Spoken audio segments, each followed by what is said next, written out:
সমর্পণ করতে যাচ্ছি। তাই তোমরা আমার সাথে জেগে থাকো ও প্রার্থনা করো, যেন প্রলোভনে না পড়ো। এই বলে তিনি পিতর, যোহন ও যাকবকে সঙ্গে নিয়ে একটু এগিয়ে গেলেন এবং মাটিতে উপর হয়ে প্রার্থনা করে বললেন, পিতা, যদি সম্ভব হয় তবে দুঃখের কষ্টের মুহূর্তটি থেকে আমাকে তুমি রক্ষা করো।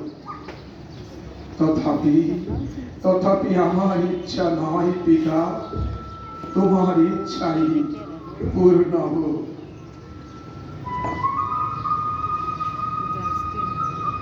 এ সময় দুঃখের আতিশয্যে যিশুর কষ্ট যন্ত্রণা যেন থাম হয়ে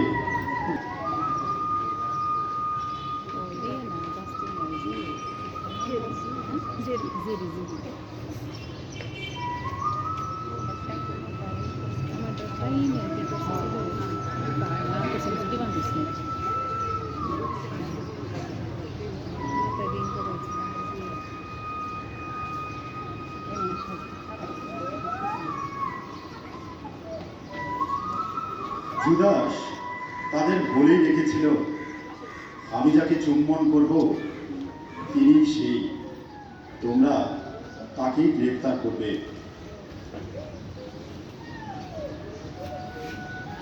জুদাস এগিয়ে এলেন এবং যিশুকে রাব্বি বলে চুম্বন করলেন।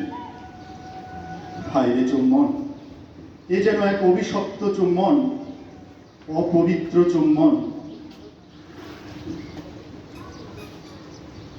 তুমি এ কি করলে জুদাস? শেষ পর্যন্ত সে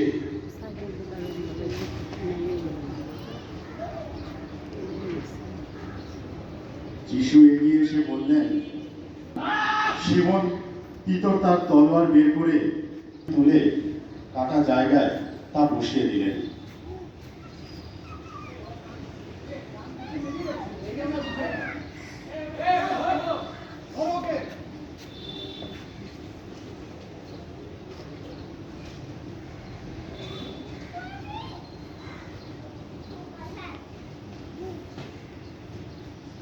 গেতসেমানি বাগান থেকে তারা যিশুকে ধরে নিয়ে এলেন মহাযাজক কাইফার কাছে।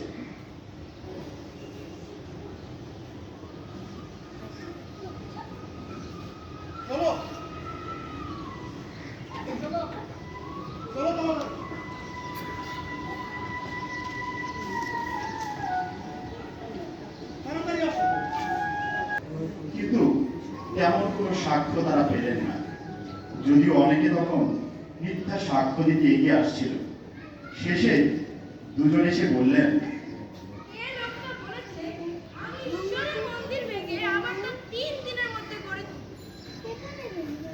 তখন মহাযাজক কাইফা উঠে দাঁড়িয়ে যিশুকে বললেন, তোমার কি এখনো উত্তর দেওয়ার মতো কোনো কিছুই নেই?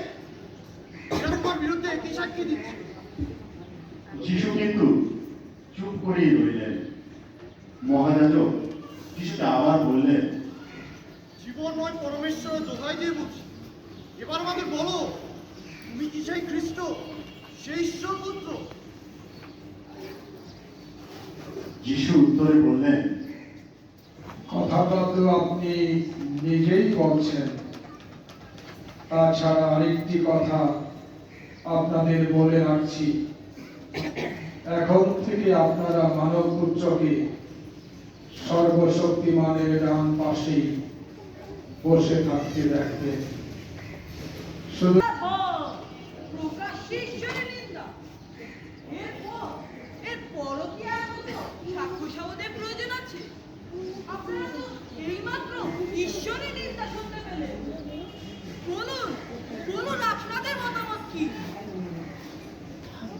তারা উত্তরে বললেন,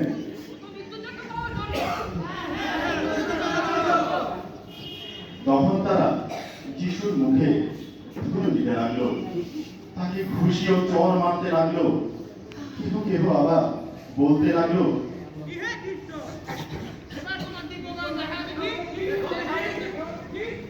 এদিকে কাইফা শাস্ত্রী ও প্রবীণদের সঙ্গে বলাবলি করতে লাগলো।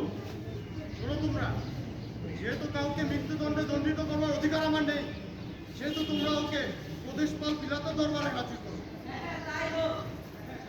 চলো।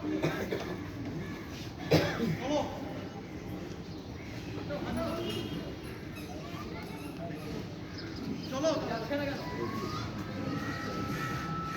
এদিকে আসো। জুলাস যখন দেখলো যে যিশুকে দণ্ডিত করা হয়েছে,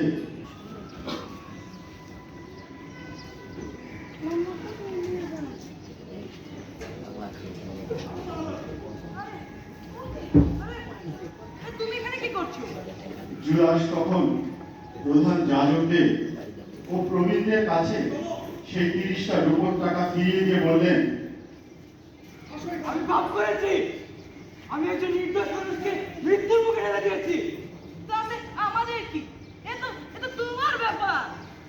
তখন সে টাকাগুলি তাদের সামনে ছুঁড়ে ফেলে দিয়ে চিৎকার করে বলতে লাগলো, আমি জঘন্য পাপী, আমি খুনি, আমি আমার নির্দোষ তোমার সঙ্গে বিশ্বাসঘাতকতা করেছি, আমার প্রভুকে শত্রুর হাতে তুলে দিয়েছি। আপনারা শাস্ত্রীরা ও ফরিসিরা, আপনার ভণ্ড, আপনার প্রতারক, আমাদের কোনো খবর নেই, কোনো খবর নেই। প্রতারক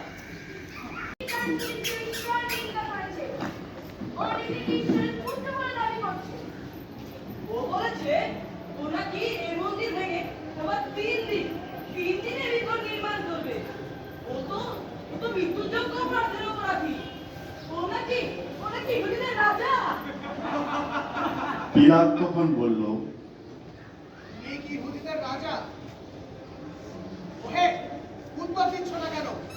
তুমি জানো না তোমাকে বাঁচাবার কিংবা মৃত্যুদণ্ড দেবার অধিকার আমার আছে? যিশু বললেন, উপর থেকে অধিকার আপনাকে দেওয়া না হলে সে অধিকার আপনার কোনোভাবেই থাকতো না। হ্যাঁ, আমি রাজা, তবে আমার রাজ্য এই জগতের নয়। সত্যের সপক্ষে সাক্ষী দিতেই আমি এ জগতে এসেছি। পিলাত তখন বলল, সত্য আবার এবার পিলাত ফরিসি ও জনতাকে লক্ষ্য করে বললেন, শোনো তোমরা, আমি তো দণ্ডনীয় কোনো অপরাধী খুঁজে পাচ্ছি না। আমি তাহলে বড় কষাঘাত করে ওকে ছেড়ে দেব। না ওকে খুশি দাও, ওকে খুশি দাও, ওকে খুশি দাও। আমি কি তোমাদের রাজাকে খুশি দেবো? মহান বিচার ছাড়া আমাদের আর কোনো রাজা নেই। আপনি যদি ওকে ছেড়ে দেন, তবে আপনি বিচারের বন্ধু নন। প্রত্যেক পাশকায় আমি একজন বন্দীকে মুক্ত করে থাকি। আমি কাকে মুক্ত করে দেব? যিশুকে নাকি দস্যু বারাব্বাসকে? পিলাত তখন হাত ধুয়ে বললেন,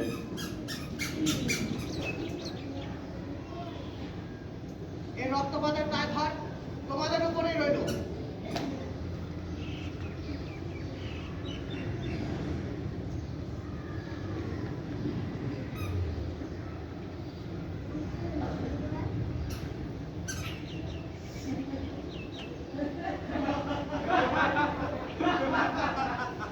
হ্যাঁ, এ দায়ভার যুগ যুগ ধরে আমাদের বংশ হয়ে আমাদের সন্তানদের উপরেই রইল। মারিয়ার পুত্র যিশু, সনাতন পিতার পুত্র যিশু তখন স্বজাতীয় ধর্মনেতাদের বিচারে গুরুতর দোষে দোষী সাব্যস্ত হলেন। তখন বিচারাসনে বসে পিলাত নিজের হাত ধুয়ে যিশুকে যথাবিহিত শাস্তি, যন্ত্রণাময় ক্রুশীয় মৃত্যুর আদেশ দিল। মারিয়া ছুটে গিয়ে সর্বশক্তি প্রয়োগ করে পুত্রের কাঁধের উপর থেকে সেই যন্ত্রণাময় ক্রুশটি সরিয়ে ফেলতে চাইলেন, কিন্তু তিনি যে নিরুপায়।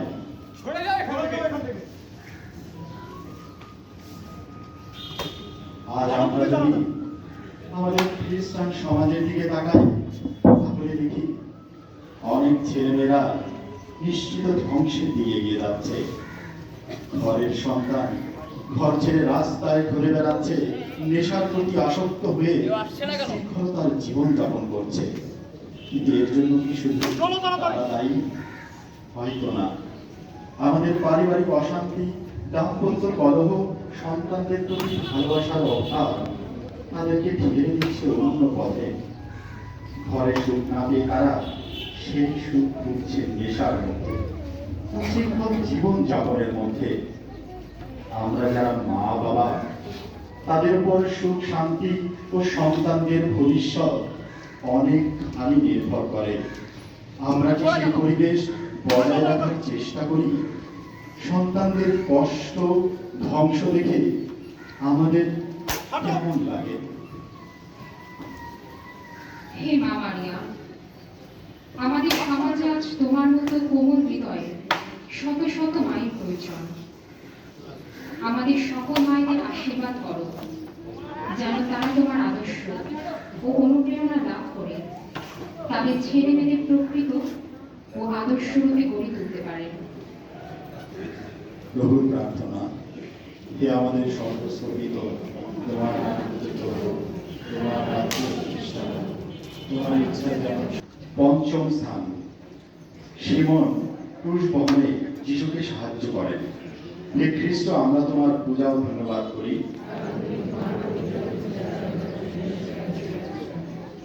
যিশু ভারী ক্রুশটি নিয়ে পাথরের পথে চলতে চলতে ক্ষুধা, পিপাসা ও নির্যাতন অত্যাচারে খুবই দুর্বল হয়ে পড়লেন। শরীর তার থরথর করে কাঁপছে। তখন সৈন্যরা ভাবলো হয়তো তাকে আর বদ্ধভূমি কালবেরিতে নিয়ে গিয়ে ক্রুশে টাঙানো যাবে না। তাই তারা শিরোনবাসী সিমনকে জোর করে এনে যিশুর ক্রুশ তার ঘাড়ে চাপিয়ে দিল। দেখো তো কাউকে পাও কি এখানে?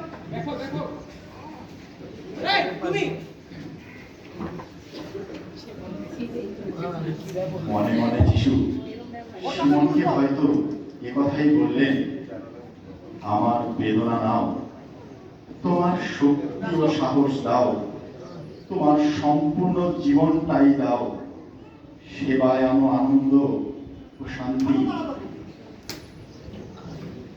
বহন করো পরস্পরের ভার, এভাবেই পূর্ণ করো প্রভুর বিধান। তোমার সাহায্য ছাড়া ধ্বংস হয়ে যেতে পারে বিপন্ন প্রতিবেশী পরিবারটি। একজন নিরপরাধী মানুষ গির্জায় তোমার পাশে বসে থাকা ভাই, তাকে আশাব্যঞ্জক সম্পত্তি দাও যে সে একাকী নয়, কেউ না কেউ তার যত্ন করে।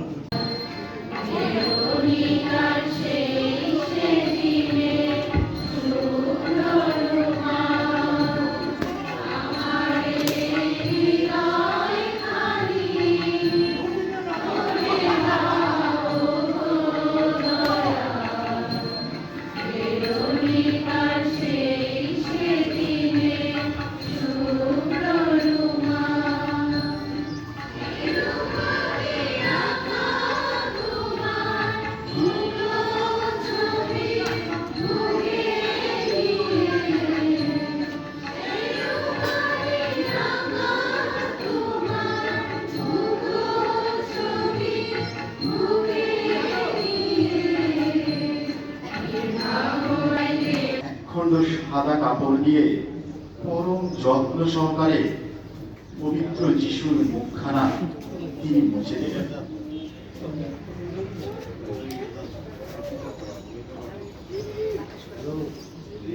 সঙ্গে সঙ্গে তার পুরস্কার তিনি পেয়ে গেলেন।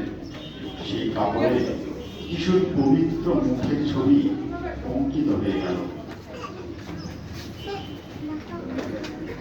হে প্রভু যিশু, আমাদের মা বোনদের এমন মনোভাব, শক্তি, ধন্যবাদ। অমানসিক নির্যাতন সহ্য করে পথ চলতে চলতে যিশু খুব ক্লান্ত ও দুর্বল হয়ে দ্বিতীয়বার মাটিতে পড়ে গেলেন। আর শত্রুরা তার কোমরে বাঁধা রজ্জুর সদরে টানতে লাগলো।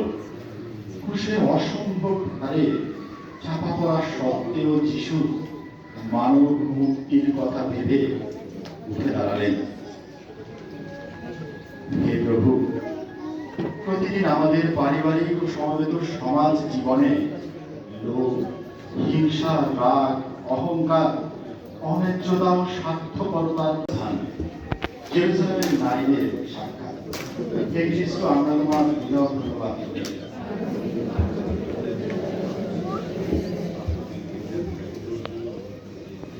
জেরুজালেমের নারীগণ শিশুর উপর অসহনীয় অত্যাচার ও কষ্ট দেখে কাঁদছিল, কিন্তু যিশু তাদের দিকে তাকিয়ে বললেন,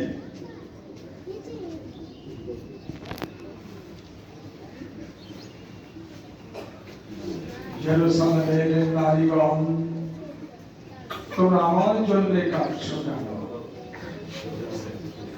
বরং নিজেদের জন্য ও তোমাদের সন্তানদের জন্য তোমরা কাঁদো। নির্দোষ হয়েও আমার যদি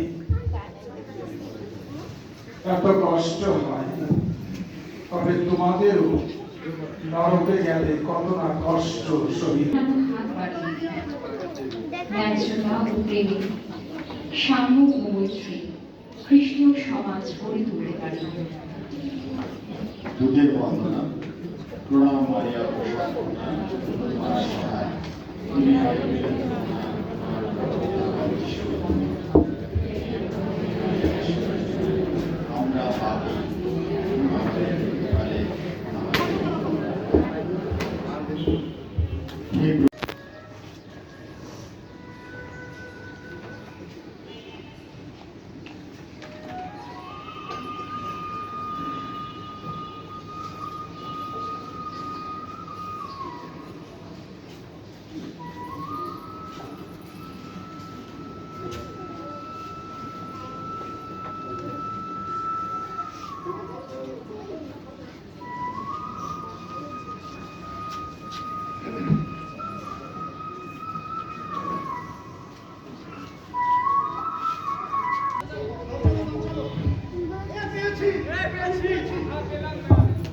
লোকেরা শুধু দাঁড়িয়ে দেখছিল। এদিকে সমাজের নেতারা, শাস্ত্রী ও ফরিসিরা তাকে ব্যঙ্গ বিদ্রুপ করতে লাগলো। প্রভু যিশু, তোমাকে পরিধান করা কতই না কঠিন, কারণ কামনা বাসনা শক্ত করে বেঁধে ফেলল। একে একে হাত ও পা জোর করে টেনে নিয়ে পেরেক দ্বারা বিদ্ধ করল।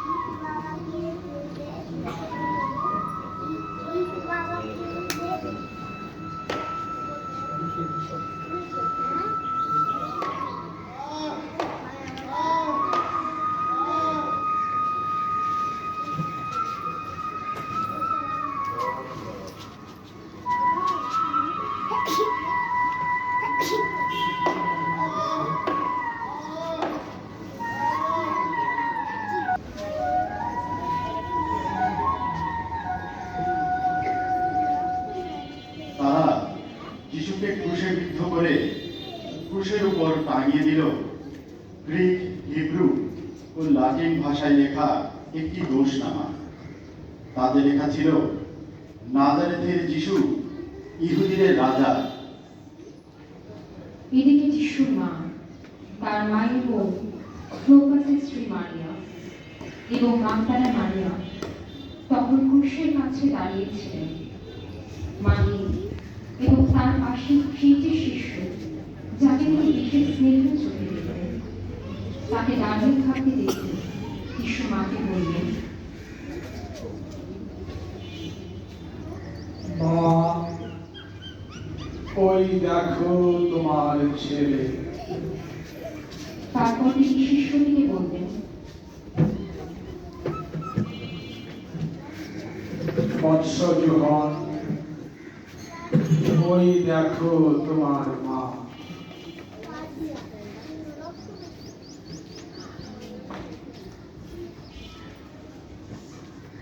সেই সময় থেকে শিষ্যটি মারিয়াকে নিজের ঘরে আশ্রয় দিয়েছিলেন।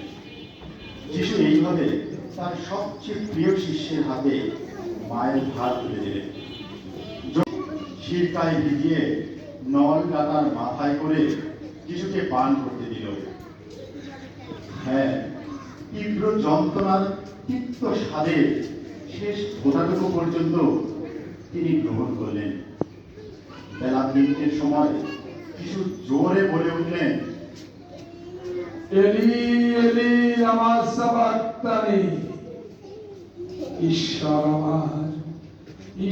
আমার, কেন আমাকে তুমি পরিত্যাগ করলে? শেষ পর্যন্ত ছেড়ে দুভাগ হয়ে গেল। একটা ভূমিকম্প হলো, পাহাড়ের পাথরগুলো ফেটে গেল, খুলে গেল যত সমাধি গুহার মুখ। হে প্রভু, পিতার প্রেম ও যত্নের উপর আস্থা রেখে কোলে নিয়ে মা মারিয়া কাঁদতে লাগলেন।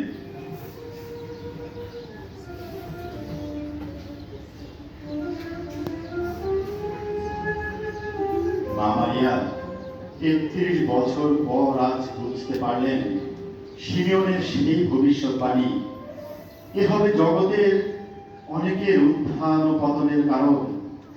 এরই জন্য তোমার হৃদয় হবে খড়গবিদ্ধ। হে শোকান্তা মা মারিয়া, আমাদের সমস্ত মায়েদের সহায় থেকে তুমি সকলের অন্তরে তোমার আপন দয়া ঘিরে দাও। আমরা যেন এসব ঘটনা সহ্য করতে পারি এবং তোমার ন্যায় পবিত্র পরিবার ও সুস্থ সমাজ করে তুলতে পারি। প্রভুর প্রার্থনা, হে আমাদের স্বর্গস্থ পিতা, তোমার নাম পূজিত।